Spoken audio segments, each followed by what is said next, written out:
5 goed wat jy kan doen om die meeste van die coaching te maak. Heel eerste ding is kommunikeer goed met my.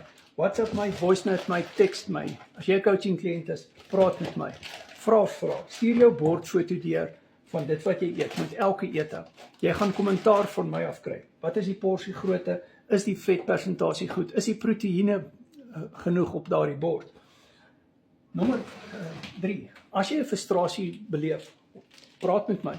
Dit help nie, jy wag 2 weke lank wanneer jy 'n frustrasie beleef nie. Kommunikeer met my, dis hoekom jy betaal vir coaching. Nommer 4. Gebruik my as 'n accountability partner. En maak jouself aanspreeklik.